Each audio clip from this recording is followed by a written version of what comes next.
সরকার গঠনের এক মাস পার হতেই জবাবদিহির মুখে পড়েছেন বিএনপির একাধিক মন্ত্রী ও প্রতিমন্ত্রী। শনিবার বিকেলে জাতীয় সংসদ ভবনে প্রধানমন্ত্রী ও বিএনপি চেয়ারম্যান তারেক রহমানের সভাপতিত্বে অনুষ্ঠিত দলীয় সংসদীয় কমিটির বৈঠকে অন্তত ৬ জন মন্ত্রী প্রতিমন্ত্রীর কাছে তাদের কর্মকাণ্ডের ব্যাখ্যা চাওয়া হয় এবং প্রয়োজনীয় দিক নির্দেশনাও দেওয়া হয়।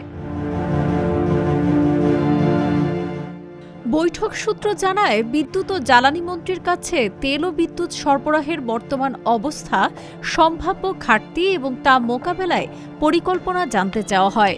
ঈদযাত্রায় সড়ক, নৌ ও রেল দুর্ঘটনার মৃত্যুর বিষয়েও সংশ্লিষ্ট মন্ত্রীদের জবাবদিহি করতে হয়।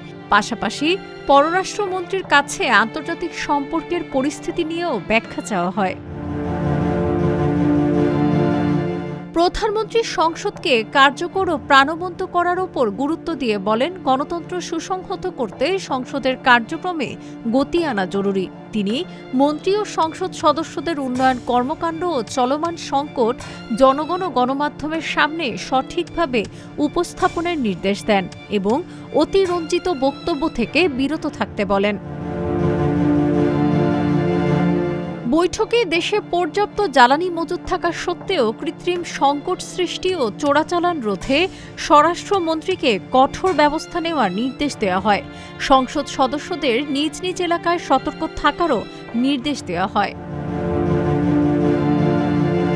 বৈঠক শেষে স্বরাষ্ট্রমন্ত্রী সালাহউদ্দিন আহমদ জানান, বিশ্ববাজারে তেলের দাম বাড়লেও বাংলাদেশে মূল্যবৃদ্ধি না করা সরকারের সাফল্য এবং বোরো মৌসুমে কৃষকদের সুবিধার জন্য ভর্তুকি দিয়ে তেল সরবরাহ করা হচ্ছে।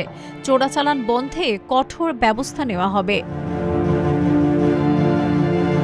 চিফ হুইপ নুরুল ইসলাম মনি বলেন, সরকার প্রতি মাসে প্রায় ২০০ কোটি টাকা ভর্তুকি দিয়ে জ্বালানির দাম স্থিতিশীল রাখছে।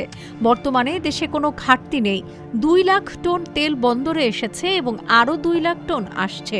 তবে অসাধু চক্র কৃত্রিম সংকট তৈরির চেষ্টা করছে, এমনকি সীমান্ত দিয়ে পাচারের অভিযোগও রয়েছে। বৈঠকে ৩৭ দিনের সরকারের জনকল্যাণমূলক পদক্ষেপ, সংসদকে কেন্দ্রবিন্দু করা, জ্বালানি পরিস্থিতি ও পরিবহন খাত নিয়ে আলোচনা করা হয়। এছাড়া ডক্টর মোহাম্মদ ইউনূস সরকারের জারি করা ১৩৩টি অধ্যাদেশের মধ্যে ১১৩টি পাশে ঐক্যমত্য হলেও ২০টি এখনও ঝুলে রয়েছে। নির্ধারিত সময়ের মধ্যে এসব বিষয়ে সিদ্ধান্ত নেওয়ার প্রক্রিয়া চলছে। ডেস্ক রিপোর্ট, আজকের পত্রিকা।